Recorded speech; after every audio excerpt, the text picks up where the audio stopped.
Hello po, magandang araw. Nandito po tayo ngayon sa Joy Urban Farming dito sa Toro Hills Elementary School. Magbibigay lang po ako sa inyo ng update about po sa aming taniman. Tara po.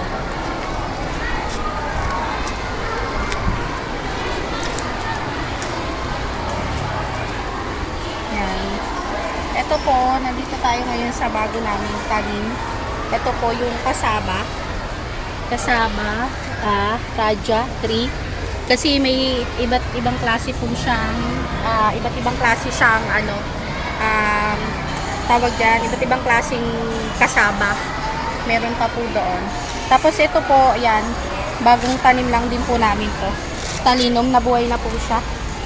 Ito, talinum. Tapos, meron po kami ditong, ayan, mga malunggay po. Meron kami mga malunggay na tanim. Meron din po kami dito bagong tanim na lagikway. Yan. Yan po yung mga yung mga katutubong gulay.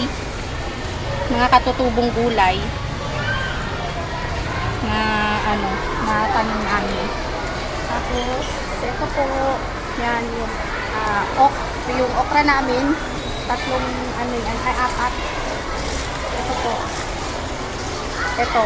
Ito yung okra namin. Yan. Malapit na yan siyang magbunga. Tapos, para hindi sayang yung space pala, yung bawat pagitan ng hollow blocks, nilagyan namin ng tanim. Nagtanim kami ng mustasa.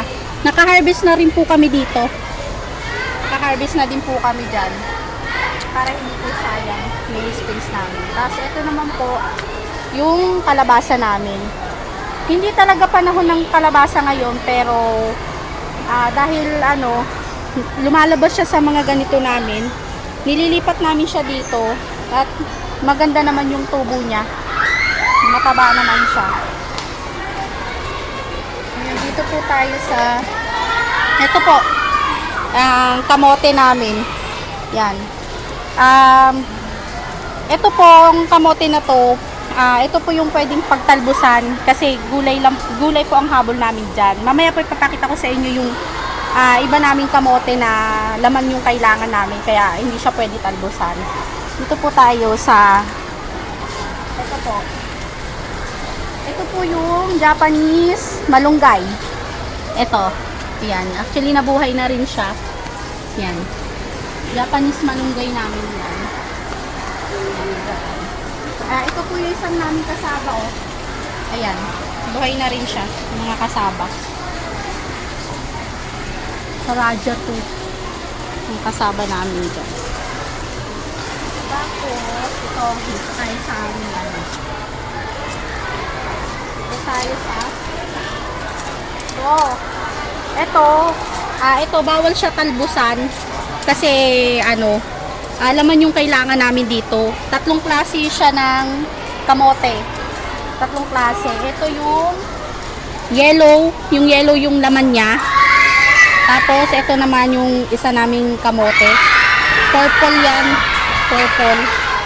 Tapos, ito yung orange kamote namin. Ito. Yan. Mga pa siguro yan. Mga 2.5 months pa bago yan ma-harvest. Yan. Ngayon dito po tayo sa aming ito, sitaw. Ayan, mapapansin nyo, ang dami pong bunga niyan. Ang daming bunga niyan. Nag-harvest na po kami dyan nung nakarang araw. Ayan. Sitaw po namin yan. Sitaw. Ngayon dito naman tayo sa ito, sili. Medyo hindi yung namin, pero nagpunla kami ng panibago. Kasi dapat talaga tinitin po. Yan, yung aming sili. Yan, labuyo po yan. Pero meron din kaming bell pepper. Ngayon, ito po yung aming talong. Ito po, talong. Marami siyang bunga ngayon. Ito, yan, ito. Tapos dyan naman yung namin, alokbati. Ayan. Dyan. Dyan yung alokbati namin. Ngayon punta po tayo sa aming greenhouse po na bagong ano lang po. Bagong tayo lang po ito. Nung mga nakaraan lang po. Pasok po tayo dito.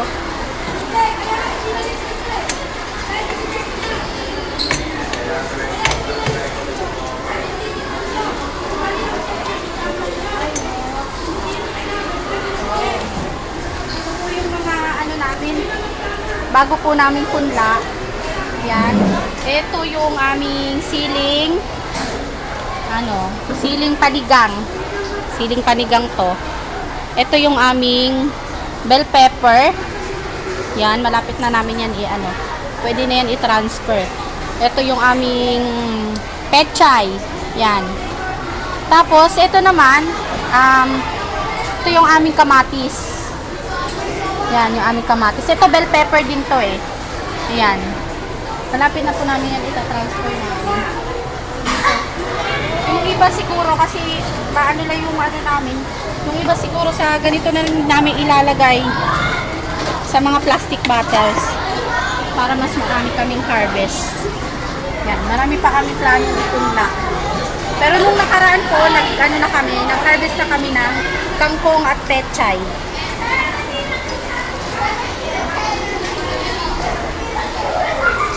Naka-harvest na rin kami ng mga dito din po, may mga tanim din po kami kasaba dito eh.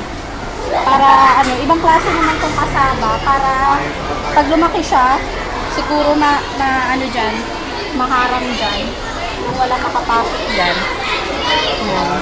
Tapos, ito naman, ito pala, ito dati, tambakan to eh, tinatambakan ng basura, puro basura. Ang ginawa namin, nilinis namin to, tinanggal namin yung mga nakatambak na basura, para gawin naming composan ng mga nabubulok na dahon, yan, mga yan.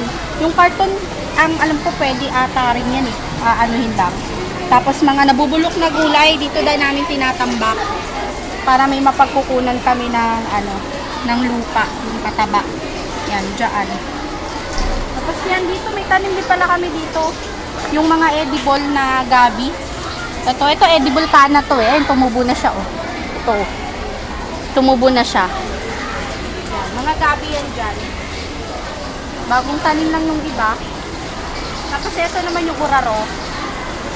Ito yung uraro namin. Ito. Lahat yan. Mga uraro. Tapos, ito naman, dito, nung mga last month, nakapag-harvest na po kami dito ng hito. Mga nasa 8 kilo yung huli niya. Hindi ko lang alam kung ilan yung total, pero marami din kami na-harvest yan. Ayan. Ito po yung aming lalagyanan ng mga tools, mga ginagamit namin, yung mga nanggagaling po sa City Hall. Yan, kay Mayor. Ito po yung namin, pinaglalagyan namin.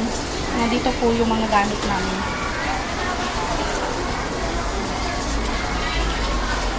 Yan, dito na po.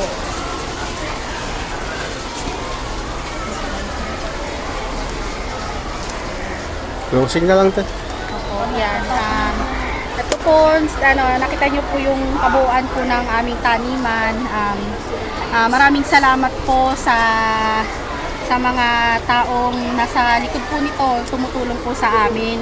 Especially po sa sa principal namin, kay Sir, kay Ma'am Amy, kay Sir Greg, yan, lagi sila nakasuporta sa amin, kay Ma'am Tina, at lalo na po kay Mayor sa Joy Urban Farming. Malaking tulong po ito para sa amin, lalo na sa aming mga parent na walang trabaho, yan. Dito po kami nagbubuhos minsan ng oras sa pagtatanim. Maraming salamat po sa inyo sa Joy Urban Farming. Thank you so much po.